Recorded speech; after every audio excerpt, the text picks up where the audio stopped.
It's got to be real.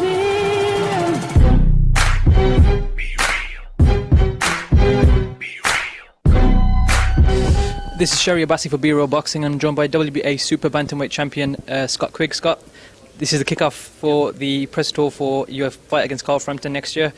It got quite intense during the actual press conference itself. What were you laughing about when you're talking to Joe Gallagher? Oh, just little things. We're enjoying it. This is part of what you do when the press tour is part of a big fight. We've got to do this, even though people want to see what the opinions we have, and you've just got to enjoy it. As you said, there was a bit of needle between both camps, and it's just a bit of fun. Now, this is obviously a unification fight between yourself and Carl. Now, this fight has been talked about a lot for the last 2 to 3 years, and finally we've managed to get there. Was the signing of Frampton with Al Heyman a help to make this fight, do you think?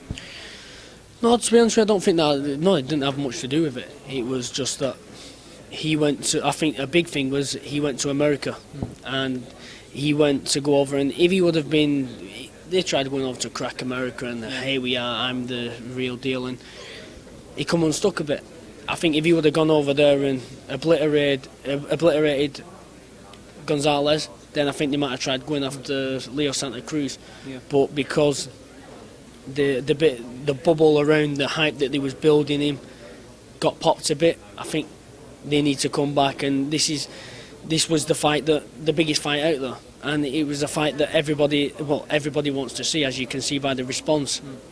So this fight is obviously about timing now, so this is the best time. You're both in your primes, you're both pretty young as well in terms of careers as well. You do have more experience having more fights than Frampton. Do you think that will be a key in the fight?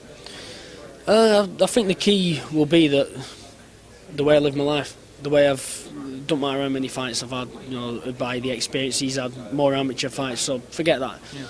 It's just the way I live my life, the way I want to keep improving. After my last fight, 6 days later, I was over in the wild card, training for 6 weeks, learning new things, trying to educate myself, and just training with Freddie Roach day in, day out. You're only going to learn and improve from that. So when it's just about wanting to improve all the time, and the difference will be the way I live my life. Now, this fight seemed like it was destined to happen. You both obviously fought at the same time during your last fights with Kiko Martinez and Gonzalez Jr. respectively. You just decimated him within 2 rounds. Do you think that was a massive statement to the division based on your intentions? It definitely made a massive statement. When I went over to America after putting in that performance, everyone's going, what a performance, and everyone. It did make a bit of shockwaves over there.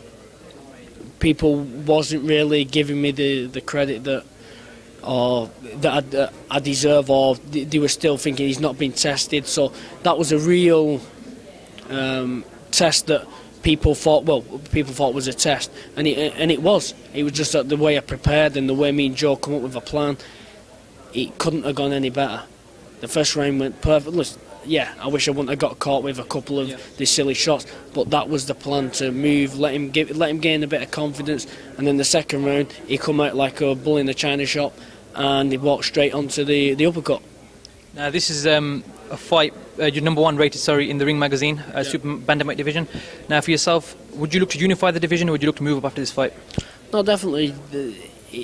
I'm going to, this fight is a fight. I know it's going to be a tough fight, but it's one that I'm very confident of winning, and I will win. And then, depending on the demand for, if it was a close fight or I go in there and I take him out, then I'd look at testing myself against the best, who is rightly so will rank the best, Guillermo Rigondeaux. They're the fights that you want. I want to see how good I am, how good he is. I believe I can beat him, but I think people would rather see me fight Carl Frampton than fight Guillermo Rigondeaux. Now finally, before we finish, this weekend Anthony Crolla, your gym mate, is obviously taking on Darlis Perez again in a rematch. How do you think that fight's going to go, and do you believe he'll win the World Championship? I do believe he'll win, and because I think he's improved from the last fight.